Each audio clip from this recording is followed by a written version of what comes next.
ਭੁੱਲੀ ਜੇ ਚੁੱਕੀ ਸਾਈਂ।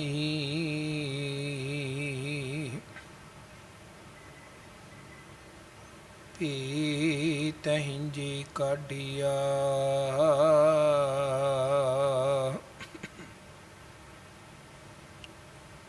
ਜਿਨ੍ਹਾਂ ਨੇ ਦੁਜਾਣੇ ਲੱਗਾ। ਜਿਨ੍ਹਾਂ ਨੇ ਦੁਜਾਣੇ ਲੱਗਾ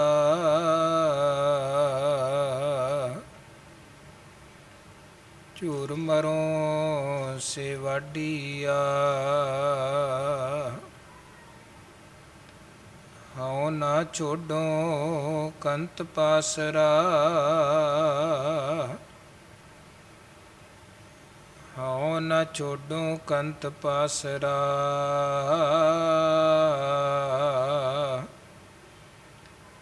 ਸਦਾ ਰੰਗੀਲਾ ਲਾਲ ਪਿਆਰਾ ਇਹੋ ਮਹਿੰਜਾ ਆਸਰਾ। ਹਉ ਨਾ ਛੋਡੋ ਕੰਤ ਪਾਸਰਾ ਸਦਾ ਰੰਗੀਲਾ ਲਾਲ ਪਿਆਰਾ ਇਹੋ ਮਹਿੰਜਾ ਆਸਰਾ। ਤੁਮਰੀ ਸ਼ਰਨ ਤੁਮਾਰੀ ਆਸਾ ਤੁਮਹੀ ਸਜਣ ਸੁਹੇਲੇ।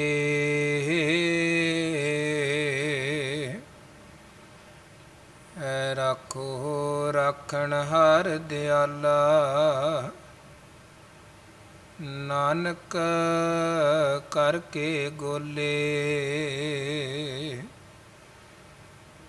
ਰਾਖੋ ਰਾਖਣ ਹਾਰ ਦਿਆਲਾ ਨਾਨਕ ਕਰਕੇ ਗੋਲੇ। ਤੇਰੇ ਕਵਨ ਕਵਨ ਗੁਣ ਕਹਿ ਗਾਵਾਂ ਤੂੰ ਸਾਹਿਬ ਗੁਣੀ ਨਿਧਾਨਾ। ਤੁਮਰੀ ਮਹਿਮਾ ਬਰਨ ਨਾ ਸਕੂੰ ਤੂੰ ਠਾਕੁਰ ਊਚ ਭਗਵਾਨਾ। ਤੁਮਰੀ ਮਹਿਮਾ ਬਰਨ ਨਾ ਸਕੂੰ ਤੂੰ ਠਾਕੁਰ ਊਚ ਭਗਵਾਨਾ।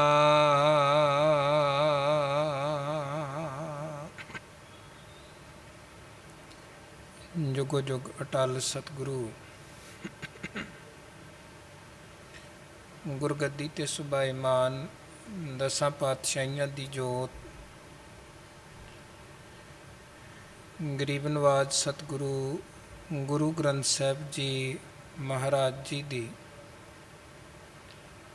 ਪਾਵਨ ਪਵਿੱਤਰ ਮੁਬਾਰਕ ਅੰਮ੍ਰਿਤਮਈ ਹਜ਼ੂਰੀ ਵਿਖੇ ਜੁੜ ਮਿਲ ਬੈਠੀ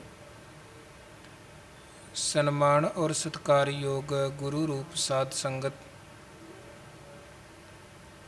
ਸਤਿਗੁਰੂ ਸੱਚੇ ਪਾਤਸ਼ਾਹ ਜੀ ਦੀਆਂ ਬੇਅੰਤ ਬੇਅੰਤ ਰਹਿਮਤਾਂ ਔਰ ਬਖਸ਼ਿਸ਼ਾਂ ਹੋਈਆਂ ਹਨ। ਰੋਜ਼ਾਨਾ ਦੀ ਤਰ੍ਹਾਂ ਗੁਰੂ ਕੇ ਦਰਬਾਰ ਵਿਖੇ ਗੁਰੂ ਕੀ ਹਜ਼ੂਰੀ ਵਿਖੇ ਜੁੜ ਮਿਲ ਬੈਠੇ ਹਾਂ ਔਰ ਇਹਨਾਂ ਸੁਭਾਗ ਘੜੀਆਂ ਨੂੰ ਸਕਾਰਤ ਤੇ ਸਫਲ ਬਣਾਉਂਦਿਆਂ ਹੋਇਆਂ ਪਾਵਨ ਬਾਣੀ ਦਾ ਓਟ ਆਸਰਾ ਲੈ ਰੱਬੀ ਬਾਣੀ ਇਲਾਹੀ ਬਾਣੀ ਤੁਰ ਕੀ ਬਾਣੀ ਸਾਚੀ ਔਰ ਅੰਮ੍ਰਿਤਮਈ ਬਾਣੀ ਦੇ ਸ਼ਬਦ ਕੀਰਤਨ ਗੁਰੂ ਪਿਆਰਿਆਂ ਸਵਾਰਿਆਂ ਗੁਰੂ ਘਰ ਦੇ ਕੀਰਤਨੀਆਂ ਪਾਸੋਂ ਆਪ ਜੀ ਨੇ ਸ਼ਰਵਣ ਕੀਤੇ ਹਨ। ਇਹ ਘੜੀਆਂ ਸਕਾਰਤ ਤੇ ਸਫਲ ਬਣਾਈਆਂ ਹਨ। ਸਾਈ ਘੜੀ ਸੁਲੱਖਣੀ ਜਿਤ ਪ੍ਰਭ ਆਵੈ ਚਿਤ ਜਿਤ ਦਿਨ ਵਿਸਰੈ ਪਾਰ ਬ੍ਰਹਮ ਫਿੱਟ ਭੁਲੇਰੀ ਰੁੱਤ। ਠੀਕ ਹੈ, ਅੱਜ ਕੁਝ ਮੌਸਮ ਇਸ ਤਰ੍ਹਾਂ ਦਾ ਹੋਣ ਕਾਰਨ ਸੰਗਤ ਦੀ ਕੁਝ ਗਿਣਤੀ ਘੱਟ ਹੈ। ਪਰ ਫਿਰ ਵੀ ਆਪ ਜੀ ਵੱਡਿਆਂ ਭਾਗਾਂ ਵਾਲੇ ਹੋ, ਜੋ ਝੱਖੜ ਝਾਂਗੀ ਮੀਂਹ ਵਰਸੈ ਭੀ ਗੁਰ ਦੇਖਣ ਜਾਈ।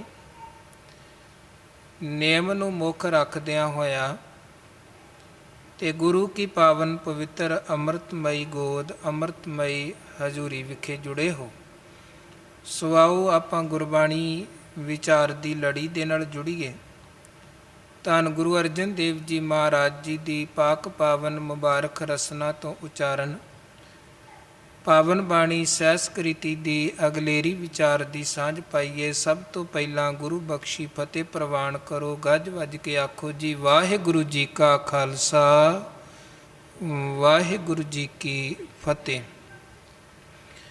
ਧੰਨ ਗੁਰੂ ਅਰਜਨ ਦੇਵ ਜੀ ਮਹਾਰਾਜ ਇਸ ਪਾਵਨ ਬਾਣੀ ਰਾਹੀਂ ਸਾਨੂੰ ਅਗਵਾਈ ਬਖਸ਼ਦੇ ਹੋਏ ਔਰ ਸਾਨੂੰ ਗਿਆਨ ਬਖਸ਼ਦੇ ਹੋਏ ਪਾਵਨ ਪਵਿੱਤਰ ਸ਼ਬਦ ਉਪਦੇਸ਼ ਸਾਡੀ ਝੋਲੀ ਪਾ ਰਹੇ ਨੇ, ਤਾਂ ਕਿ ਸਾਨੂੰ ਜੀਵਨ ਜਿਉਣ ਦੀ ਸਮਝ ਆਵੇ, ਕਿਵੇਂ ਅਸੀਂ ਜਿਉਣਾ ਹੈ। ਔਰ ਗੁਰੂ ਸਾਹਿਬ ਜੀ ਦੇ ਪਾਵਨ ਪਵਿੱਤਰ ਚਰਨਾਂ ਦਾ, ਕਮਲਾਂ ਦਾ ਓਟ ਆਸਰਾ ਲੈ ਕੇ ਇਸ ਪਾਵਨ ਬਾਣੀ ਦੀਆਂ 39 ਪੌੜੀਆਂ ਜਾਂ 39 ਸ਼ਲੋਕਾਂ ਤੱਕ ਦੀ ਜੋ ਵਿਚਾਰ ਹੈ, ਉਹ ਆਪ ਜੀ ਨੇ ਪਿਛਲੇਰਿਆਂ ਦੀਵਾਨਾਂ 'ਚ ਲਗਾਤਾਰ ਸ਼ਰਵਣ ਕੀਤੀ ਹੈ। ਧੰਨ ਗੁਰੂ ਅਰਜਨ ਦੇਵ ਜੀ ਮਹਾਰਾਜ ਸੱਚੇ ਪਾਤਸ਼ਾਹ ਜੀ ਨੇ ਵੱਖ-ਵੱਖ ਉਪਦੇਸ਼ ਇਹਨਾਂ ਸ਼ਲੋਕਾਂ ਰਾਹੀਂ ਸਾਡੀ ਝੋਲੀ 'ਚ ਪਾਏ ਨੇ। 39 ਨੰਬਰ ਸ਼ਲੋਕ 'ਚ ਕੱਲ੍ਹ ਆਪ ਜੀ ਨੇ ਸ਼ਰਵਣ ਕੀਤਾ ਕਿ ਜਿਹੜੀ ਅੰਦਰ ਦੀ ਸ਼ੀਤਲਤਾ ਅਤੇ ਠੰਡਕ ਹੈ, ਉਹ ਬਾਹਰ ਦੇ ਸਾਧਨ ਪ੍ਰਦਾਨ ਨਹੀਂ ਕਰ ਸਕਦੇ, ਜਿੰਨੇ ਮਰਜ਼ੀ ਬਾਹਰੀ ਸਾਧਨ ਮੌਜੂਦ ਹੋਣ। ਬਾਹਰ ਦੀ ਤਪਸ਼ ਦੇ ਵਿੱਚ ਵੀ ਕੋਈ ਅੰਦਰੋਂ ਠੰਡਾ ਹੋ ਸਕਦਾ ਹੈ ਅਤੇ ਬਾਹਰ ਦੀ ਠੰਡ ਦੇ ਵਿੱਚ ਵੀ ਕੋਈ ਅੰਦਰੋਂ ਤਪਿਆ ਹੋ ਸਕਦਾ ਹੈ। ਸੋ ਅੰਦਰ ਦੀ ਗੱਲ ਵੱਖਰੀ ਹੈ, ਬਾਹਰ ਦੀ ਗੱਲ ਵੱਖਰੀ ਹੈ। ਜਿਵੇਂ 12 ਮਾਹ ਬਾਣੀ 'ਚ ਵੀ ਹਜ਼ੂਰ ਕਹਿੰਦੇ, ਆਸਾੜ ਤਪੰਦਾ ਤਿਸ ਲੱਗੈ ਹਰਨਾ ਨਾ ਜਿੰਨਾ ਪਾਸ, ਔਰ ਪੋਖ ਤੁਖਾਰ ਨਾ ਵਿਆਪਈ ਕੰਠ ਮਿਲਿਆ ਹਰ ਨਾ। ਹਾੜ ਦਾ ਮਹੀਨਾ ਉਹਨਾਂ ਨੂੰ ਤਪਦਾ ਲੱਗਦਾ ਜੇ ਅੰਦਰੋਂ ਉਹ ਹਾੜ ਦੇ ਮਹੀਨੇ ਦੀ ਤਰ੍ਹਾਂ ਤਪਦੇ ਨੇ ਜਿਹੜੇ ਰੱਬ ਤੋਂ ਟੁੱਟੇ ਨੇ, ਤੇ ਜਿਹੜੇ ਮਾਲਕ ਦੇ ਨਾਲ ਜੁੜੇ ਨੇ।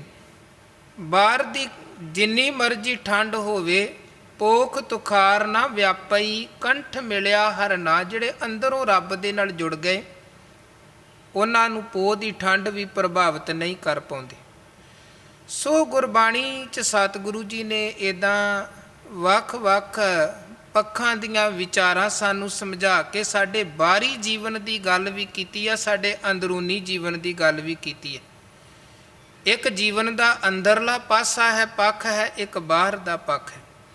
ਸੋ ਮਹਾਰਾਜ ਕਹਿੰਦੇ, ਨਾ ਤੇ ਬਾਹਰ ਦੀ ਚੰਦਰਮਾ ਦੀ ਅੱਤ ਦੀ ਠੰਡਕ ਸ਼ੀਤਲਤਾ ਬੰਦੇ ਨੂੰ ਅੰਦਰੋਂ ਠੰਡਾ ਕਰ ਸਕਦੀ ਹੈ, ਨਾ ਬਾਹਰ ਦੇ 52 ਚੰਦਨ ਅੱਤ ਦਾ ਬਰਫ਼ ਵਰਗਾ ਠੰਡਾ ਚੰਦਨ ਬੰਦੇ ਨੂੰ ਠੰਡਾ ਕਰ ਸਕਦਾ ਹੈ, ਨਾ ਬਾਹਰ ਦੀ ਠੰਡੀ ਰੁੱਤ ਵੀ ਅੰਦਰ ਦੇ ਤਪੇ ਹੋਏ ਨੂੰ ਠੰਡਿਆ ਕਰ ਸਕਦੀ ਹੈ। ਫਿਰ ਹੁਣ ਬੰਦਾ ਠੰਡਾ ਕਿੱਦਾਂ ਹੋਏ? ਕਿਵੇਂ ਅੰਦਰ ਠੰਡ ਵਰਤੇ? ਕਿਵੇਂ ਅੰਦਰੋਂ ਕ੍ਰੋਧ ਦੀ ਅੱਗ, ਈਰਖਾ ਦੀ ਅੱਗ, ਹੰਕਾਰ ਦੀ ਅੱਗ, ਇਹ ਅੱਗ ਖਤਮ ਹੋਏ? ਕਿਉਂਕਿ ਬਾਣੀ 'ਚ ਕਈ ਪ੍ਰਕਾਰ ਦੀ ਅੰਦਰ ਦੀ ਅੱਗ ਦਾ ਜ਼ਿਕਰ ਸਤਿਗੁਰੂ ਨੇ ਕੀਤਾ ਹੈ। ਹੰਸ ਹੇਤ ਲੋਭ ਕੋਪ ਚਾਰੇ ਨਦੀਆਂ ਅੱਗ, ਹਿੰਸਾ ਦੀ ਅੱਗ, ਲੋਭ ਦੀ ਅੱਗ, ਕੋਪ ਦੀ ਅੱਗ, ਮੋਹ ਦੀ ਅੱਗ ਹੇਤ। ਇਹ ਵੀ ਅੱਗ ਸਤਿਗੁਰੂ ਕਹਿੰਦੇ 4 ਤਰ੍ਹਾਂ ਦੀ ਬੰਦੇ ਦੇ ਅੰਦਰ ਹੈ। ਕਿਵੇਂ ਬੰਦਾ ਅੰਦਰ ਤੋਂ ਠੰਡਾ ਹੋ ਸਕਦਾ? ਨਾਨਕ ਸ਼ੀਤਲੰ ਸਾਧ ਸਵੱਜਨੈ। ਮਹਾਰਾਜ ਕਹਿੰਦੇ ਜਦੋਂ ਸਤ ਸੰਗਤ 'ਚ ਬੰਦਾ ਜੁੜ ਕੇ ਨਾਮ ਬਾਣੀ ਦੇ ਅਭਿਆਸ 'ਚ, ਕਮਾਈ 'ਚ ਜੁੜਦਾ ਹੈ, ਫਿਰ ਅੰਦਰ ਠੰਡ ਵਰਤਦੀ ਹੈ। ਇੱਦੋਂ ਅੱਗੇ ਅੱਜ 40 ਨੰਬਰ ਸ਼ਲੋਕ ਜਿਹਦੀ ਵਿਚਾਰ ਆਪਾਂ ਪ੍ਰਥਮ ਕਰਨੀ ਹੈ। ਇਸ ਸ਼ਲੋਕ ਅੰਦਰ ਮਹਾਰਾਜ ਸੱਚੇ ਪਾਤਸ਼ਾਹ ਪੂਰਨ ਪੁਰਖ ਜਾਂ ਇੱਕ ਸਾਧ ਦੀ ਗੱਲ ਕਰਦੇ ਹਨ। ਹੁਣ ਗੁਰਬਾਣੀ 'ਚ ਵੇਖੋ, ਸਾਧ ਸ਼ਬਦ ਬਹੁਤ ਵਾਰ ਆਇਆ ਹੈ ਤੇ ਕਈ ਅਰਥਾਂ 'ਚ ਆਇਆ ਹੈ। ਪਰ ਕਰਨ ਮੁਤਾਬਕ ਅਰਥ ਬਦਲਦੇ ਨੇ। ਇੱਕ ਭਲੇ ਪੁਰਖ ਦੇ ਲਈ ਵੀ ਸਾਧ ਸ਼ਬਦ ਵਰਤਿਆ ਗਿਆ ਹੈ, ਸਾਧ ਸੰਗਤ ਸ਼ਬਦ ਵੀ ਆਇਆ ਹੈ, ਔਰ ਗੁਰੂ ਵਾਸਤੇ ਵੀ ਸਾਧ ਸ਼ਬਦ ਵਰਤਿਆ ਗਿਆ ਹੈ ਬਹੁਤ ਥਾਵਾਂ 'ਤੇ। ਜਿਹਨੇ ਧਰਮ ਦੀ ਕਮਾਈ ਕਰਕੇ ਚੰਗੇ ਗੁਣਾਂ ਨੂੰ ਆਪਣੇ ਜੀਵਨ ਅੰਦਰ ਧਾਰਨ ਕਰਕੇ ਅੰਦਰ ਤੋਂ ਉੱਚੀ ਆਤਮਿਕ ਅਵਸਥਾ ਹਾਸਲ ਕਰ ਲਈ, ਉਹਨੂੰ ਵੀ ਸਾਧ ਕਹਿ ਕੇ ਸੰਬੋਧਨ ਕੀਤਾ ਗਿਆ ਹੈ, ਉਹਨੂੰ ਵੀ ਸਾਧ ਕਿਹਾ ਗਿਆ ਹੈ। ਪਰ ਕਈ ਥਾਵਾਂ 'ਤੇ ਮਹਾਰਾਜ ਨੇ ਸਾਧਾਂ ਸੰਤਾਂ ਦੀ ਗੱਲ ਕਰਦਿਆਂ ਉਹਨਾਂ ਨੂੰ ਠੱਗੀ ਤੇ ਫਰੇਬੀ ਕਰਨ ਵਾਲੇ ਵੀ ਕਿਹਾ। ਜਿਵੇਂ ਕਬੀਰ ਸਾਹਿਬ ਕਹਿੰਦੇ, ਮੈਂ ਵੇਖਿਆ ਹੈ ਗਲਾਂ 'ਚ ਮਾਲਾ ਪਹਿਨੀਆਂ ਹੋਈਆਂ ਨੇ, ਮੱਥੇ ਤਿਲਕ ਵੀ ਲੱਗੇ ਹਨ, ਤੇੜ ਧੋਤੀਆਂ ਵੀ ਹਨ, ਪਰ ਸਾਧਤਾਈ ਨਹੀਂ ਹੈ। ਓਏ ਹਰ ਕੇ ਸੰਤ ਨਾ ਆਖੀਐ ਬਨਾਰਸ ਕੇ ਠੱਗ। ਇੱਕ ਸਾਧ ਦੀ ਪਰਿਭਾਸ਼ਾ ਸਤਿਗੁਰੂ ਸੁਖਮਨੀ ਸਾਹਿਬ 'ਚ ਦਿੰਦਿਆਂ ਸਾਨੂੰ ਸਮਝਾਉਂਦੇ ਕਿ ਸਾਧ ਕੌਣ ਹਨ? ਸਾਧ ਨਾਮ ਨਿਰਮਲਤਾ ਕੇ ਕਰਮ, ਜਿਹਦੇ ਕਰਮ ਨਿਰਮਲ ਉਹ ਸਮਝੋ ਸਾਧ ਹੈ, ਭਲਾ ਪੁਰਖ ਹੈ। ਤੇ ਭਾਈ ਗੁਰਦਾਸ ਸਾਹਿਬ ਵੀ ਇੱਕ ਜਗ੍ਹਾ ਕਹਿੰਦੇ, ਸਾਧ ਅਸਾਧ ਪਛਾਣੀਐ ਕਰਤੂਤ ਸੁਭਾਖ ਹੈ। ਕਿਸੇ ਦੇ ਭੇਖ ਤੋਂ ਨਹੀਂ ਪਛਾਣਿਆ ਜਾ ਸਕਦਾ ਕਿ ਇਹ ਸਾਧ ਹੈ ਕਿ ਪਾਪੀ ਹੈ, ਠੱਗ ਹੈ। ਭੇਖ ਤੇ ਸੱਜਣ ਨੇ ਵੀ ਸਾਧਾਂ ਵਾਲਾ ਪਹਿਨਿਆ ਹੋਇਆ ਸੀ, ਤੇ ਲੋਕ ਸਾਧ ਹੀ ਸਮਝ ਕੇ ਆਉਂਦੇ ਸਨ ਤੇ ਲੁੱਟੇ ਤੇ ਮਾਰੇ ਜਾਂਦੇ ਸਨ। ਗੁਰੂ ਨਾਨਕ ਮਹਾਰਾਜ ਨੇ ਉਹ ਪਰਦਾ ਉਹਦਾ ਚੁੱਕਿਆ ਕਿ ਤੂੰ ਸਾਧ ਨਹੀਂ ਹੈ, ਤੂੰ ਤੇ ਸਾਧ ਦੇ ਚੋਲੇ ਦੇ ਵਿੱਚ ਠੱਗ ਹੈ, ਠੱਗ। ਤੂੰ ਸੱਜਣ ਨਹੀਂ ਹੈ, ਤੂੰ ਦੁਸ਼ਮਣ ਹੈ। ਸੋ ਕਿਸੇ ਭੇਖ ਤੋਂ ਨਹੀਂ ਪਤਾ ਲੱਗਦਾ ਕਿ ਬੰਦਾ ਕਿੱਦਾਂ ਦਾ ਹੈ। ਮਹਾਰਾਜ ਕਹਿੰਦੇ, ਹੋ ਸਕਦੇ ਕਿਸੇ ਦੇ ਬਾਹਰੋਂ ਕੱਪੜੇ ਬੜੇ ਪਾਟੇ ਪੁਰਾਣੇ ਸਧਾਰਨ ਹੋਣ, ਅੰਦਰ ਤੋਂ ਬੰਦਾ ਬੜਾ ਉੱਚਾ ਹੋਵੇ। ਜਿਨ ਪੱਟ ਅੰਦਰ ਬਾਹਰ ਗੁੱਦੜ ਤੇ ਭਲੇ ਸੰਸਾਰ। ਸੋ ਭੇਖ ਨੂੰ ਗੁਰਮਤ ਨੇ ਕੋਈ ਬਹੁਤੀ ਮਹਾਨਤਾ ਨਹੀਂ ਦਿੱਤੀ ਹੈ। ਕਰਨੀ ਕਮਾਈ ਦੀ ਗੱਲ ਕੀਤੀ ਗਈ ਹੈ। ਜਾਤ ਪਾਤ ਪ੍ਰਥਾਏ ਵੀ ਸਤਿਗੁਰੂ ਕਹਿੰਦੇ ਗੱਲ ਕਰਮਾਂ ਦੀ ਹੈ, ਗੱਲ ਕਿਸੇ ਦੀ ਜਨਮ ਜਾਤ ਦੀ ਨਹੀਂ ਹੈ। ਭਾਈ ਗੁਰਦਾਸ ਸਾਹਿਬ ਕਹਿੰਦੇ, ਸਾਧ ਅਸਾਧ ਪਛਾਣੀਐ ਕਰਤੂਤ ਸੁਭਾਖ ਹੈ। ਹਾਲਾਂਕਿ ਇੱਕ ਜਗ੍ਹਾ ਭਾਈ ਸਾਹਿਬ ਨੇ ਹੋਰ ਵੀ ਜ਼ਿਕਰ ਕੀਤਾ, ਕਹਿੰਦੇ ਸਾਧ ਅਸਲ 'ਚ ਇੱਕ ਕਮਾਈ ਦਾ ਨਾਮ ਹੈ। ਭਾਈ ਗੁਰਦਾਸ ਸਾਹਿਬ ਦੇ ਬਚਨ ਕਹਿੰਦੇ, ਜੈਸੇ ਤੋ ਅਨਾਦ ਆਦ ਅੰਤ ਪਰਜੰਤ ਹੰਤ ਸਗਲ ਸੰਸਾਰ ਕੋ ਉਧਾਰ ਅਵਗਾਹੀ ਸੇ। ਜਿਵੇਂ ਆਪਾਂ ਭੋਜਨ ਦੀ ਗਰਾਹੀ ਮੂੰਹ 'ਚ ਪਾਉਂਦੇ ਆ, ਉਹ ਸਾਡੇ ਅੰਦਰ ਜਾਂਦੀ ਆ, ਸਾਡੀ ਭੁੱਖ ਖਤਮ ਹੁੰਦੀ, ਸਾਨੂੰ ਐਨਰਜੀ ਤਾਕਤ ਮਿਲਦੀ ਹੈ ਜੀਣ ਦੀ। ਹੁਣ ਉਹ ਜਿਹੜੀ ਭੋਜਨ ਦੀ ਗਰਾਹੀ ਹੈ ਸਾਡੇ ਤੱਕ ਪਹੁੰਚੀ, ਸਾਡੀ ਭੁੱਖ ਉਹਨੇ ਖਤਮ ਕੀਤੀ, ਸਾਨੂੰ ਤਾਕਤ ਉਹਨੇ ਦਿੱਤੀ। ਉਹ ਭੋਜਨ ਦੀ ਗਰਾਹੀ ਸਾਡੇ ਤੱਕ ਇੱਦਾਂ ਹੀ ਨਹੀਂ ਪਹੁੰਚ ਗਈ ਹੈ, ਉਹ ਕਿਸੇ ਦੀ ਭੁੱਖ ਦੂਰ ਕਰਨ ਦੇ ਇੱਦਾਂ ਹੀ ਸਮਰੱਥ ਨਹੀਂ ਬਣ ਗਈ ਹੈ, ਉਹ ਕਿਸੇ ਨੂੰ ਤਾਕਤ ਦੇਣ ਦੇ ਇੱਦਾਂ ਹੀ ਸਮਰੱਥ ਨਹੀਂ ਬਣੀ। ਉਹਨੂੰ ਪਿੱਛੋਂ ਬੜੀ ਘਾਲਣੀ ਪਈ ਹੈ, ਤਾਂ ਜਾ ਕੇ ਇੱਥੋਂ ਤੱਕ ਗੱਲ ਪਹੁੰਚੀ। ਪਹਿਲਾਂ ਜ਼ਿਮੀਂਦਾਰ ਨੇ ਖੇਤ ਵਾਹਿਆ, ਬੀਜ ਬੀਜਿਆ, ਉਦੋਂ ਬਾਅਦ ਸੁਹਾਗਾ ਫੇਰਿਆ, ਫਿਰ ਪਾਣੀ ਦਿੱਤਾ, ਰਖਵਾਲੀ ਕੀਤੀ, ਫਸਲ ਵੱਢੀ ਗਈ, ਗਾਈ ਗਈ। ਉਦੋਂ ਬਾਅਦ ਫਿਰ ਉਹਨੂੰ ਅੱਗੇ ਅਨਾਜ ਨੂੰ ਪੀਸਿਆ ਗਿਆ, ਫਿਰ ਉਦੋਂ ਬਾਅਦ ਆਟਾ ਗੁੰਨਿਆ ਗਿਆ, ਤਵੇ 'ਤੇ ਤਪਾਇਆ ਗਿਆ, ਫਿਰ ਜਾ ਕੇ ਉਹ ਰੋਟੀ ਬਣੀ ਤੇ ਕਿਸੇ ਦੀ ਭੁੱਖ ਮਿਟਾਉਣ ਦੇ ਉਹ ਸਮਰੱਥ ਬਣੀ। ਬੜੀ ਘਾਲਣਾ ਤੋਂ ਬਾਅਦ ਇੱਥੋਂ ਤੱਕ ਉਹ ਪਹੁੰਚੀ। ਭਾਈ ਸਾਹਿਬ ਨੇ ਉਦਾਹਰਨਾਂ ਹੋਰ ਵੀ ਦਿੱਤੀਆਂ ਨੇ, ਆਪਾਂ ਸਮੇਂ 'ਚ ਰਹਿ ਕੇ ਗੱਲ ਕਰਨੀ। ਭਾਈ ਸਾਹਿਬ ਕਹਿੰਦੇ, ਬਿਲਕੁਲ ਇਸੇ ਤਰ੍ਹਾਂ ਤੈਸੇ ਮਨ ਸਾਧ ਸਾਧ ਸਾਧਨਾ ਕੈ ਸਾਧ ਹੋਏ ਸਗਲ ਸੰਸਾਰ ਕੋ ਉਧਾਰ ਭਇਓ ਤਾਂ ਹੀ ਸੀ। ਸਾਧ ਦੀ ਜਿਹੜੀ ਸਾਧਨਾ ਹੈ ਉਹ ਮਨ ਦੀ ਸਾਧਨਾ ਹੈ, ਮਨ ਦੀ ਸਾਧਨਾ। ਤੇ ਜਿਨਨੇ ਘਾਲਣਾ ਘਾਲ ਕੇ ਉਦਮ ਕਰਕੇ ਯਤਨ ਕਰਕੇ ਆਪਣੇ ਮਨ ਨੂੰ ਸਾਧ ਲਿਆ, ਉਹ ਫਿਰ ਦੂਜਿਆਂ ਦੇ ਵੀ ਉਧਾਰ ਦਾ ਕਾਰਨ ਬਣਦਾ ਹੈ, ਵਸੀਲਾ ਬਣਦਾ, ਸਮਰੱਥ ਬਣਦਾ ਹੈ, ਜਿਵੇਂ ਭੋਜਨ ਦੀ ਗਰਾਹੀ ਹੈ। ਅੱਜ ਦੇ 40 ਨੰਬਰ ਸ਼ਲੋਕ ਅੰਦਰ ਸਤਿਗੁਰੂ ਗੁਰੂ ਅਰਜਨ ਦੇਵ ਮਹਾਰਾਜ 6 ਲੱਛਣ ਦੱਸਦੇ ਹਨ ਇੱਕ ਪੂਰਨ ਪੁਰਖ ਦੇ, ਜਿਹਨੂੰ ਮਹਾਰਾਜ ਕਹਿੰਦੇ ਸਾਧ ਕਿਹਾ ਜਾ ਸਕਦਾ ਹੈ, ਜਿਹੜਾ ਸਾਧ ਹੈ। ਪਹਿਲਾਂ 6 ਪੰਕਤੀਆਂ ਹਨ। ਉਹਨਾਂ 'ਚ ਫਿਰ ਵਾਰੀ-ਵਾਰੀ ਸਤਿਗੁਰੂ ਜੀ ਨੇ 6 ਲੱਛਣ ਬਿਆਨ ਕੀਤੇ ਨੇ ਅਸਲੀ ਸਾਧ ਪੁਰਖ ਕੌਣ ਹੈ। ਸਭ ਤੋਂ ਪਹਿਲਾਂ ਮਹਾਰਾਜ ਜਿੱਥੋਂ ਗੱਲ ਆਰੰਭ ਕਰਦੇ ਕਹਿੰਦੇ ਮੰਤਰੰ ਰਾਮ ਰਾਮ ਨਾਮੰ ਧਿਆਨੰ ਸਰਬਤਰ ਪੂਰਨੈ ਥਾਨੰ ਸਰਬਤਰ ਪੂਰਨੈ। ਸਾਹਿਬ ਕਹਿੰਦੇ ਸਭ ਤੋਂ ਪਹਿਲਾਂ ਇਹ ਗੁਣ ਹੈ ਪਰਮਾਤਮਾ ਦੇ ਨਾਲ ਜੁੜੇ ਹੋਏ ਸਾਧ ਦਾ ਕਿ ਉਹ ਆਪਣੀ ਰਸਨਾ ਤੋਂ ਜ਼ੁਬਾਨ ਤੋਂ ਹਮੇਸ਼ਾ ਪਰਮਾਤਮਾ ਨੂੰ ਧਿਆਉਂਦਾ ਹੈ, ਮਾਲਕ ਦਾ ਨਾਮ ਜਪਦਾ ਹੈ ਔਰ ਮਾਲਕ ਨੂੰ ਸਰਬ ਥਾਵਾਂ 'ਤੇ ਉਹ ਸੰਪੂਰਨ ਰਮਿਆ ਹੋਇਆ ਸਮਝਦਾ ਹੈ ਕਿ ਪਰਮਾਤਮਾ ਹਰ ਜਗ੍ਹਾ 'ਤੇ ਵਿਆਪਕ ਹੈ। ਮਾਲਕ ਨੂੰ ਹਰ ਜਗ੍ਹਾ 'ਤੇ ਵਿਆਪਕ ਸਮਝਣਾ ਤੇ ਜ਼ਬਾਨ ਤੋਂ ਪਰਮਾਤਮਾ ਦੇ ਨਾਮ ਨੂੰ ਧਿਆਉਣਾ, ਇਹ ਪਹਿਲਾ ਲੱਛਣ ਹੈ, ਇਹ ਪਹਿਲਾ ਗੁਣ ਹੈ ਸਾਧ ਜਨ ਦਾ। ਇਹ ਨਹੀਂ ਕਿ ਉਹ ਸਾਧ ਦੇ ਭੇਖ ਦੇ ਵਿੱਚ ਦੂਜਿਆਂ ਨੂੰ ਠੱਗੀ ਜਾਵੇ ਤੇ ਕਵੇ ਕਿਹੜਾ ਮੈਨੂੰ ਕੋਈ ਵਹਿੰਦਾ ਪਿਆ ਹੈ, ਇੱਥੇ ਕਿਹੜਾ ਰੱਬ ਹਾਜ਼ਰ ਹੈ। ਮਹਾਰਾਜ ਕਹਿੰਦੇ ਉਹਦਾ ਨਜ਼ਰੀਆ ਇਹ ਹੋਣਾ ਚਾਹੀਦਾ ਹੈ ਕਿ ਪਰਮਾਤਮਾ ਸਭ ਜਗ੍ਹਾ 'ਤੇ ਵਿਆਪਕ ਹੈ, ਵਸ ਰਿਹਾ ਹੈ ਤੇ ਉਹਦੀ ਰਸਨਾ 'ਚੋਂ ਹਮੇਸ਼ਾ ਪਰਮਾਤਮਾ ਦੀ ਵਡਿਆਈ ਤੇ ਸਿਫਤ ਦੇ ਬੋਲ ਨਿਕਲਣੇ ਚਾਹੀਦੇ ਹਨ।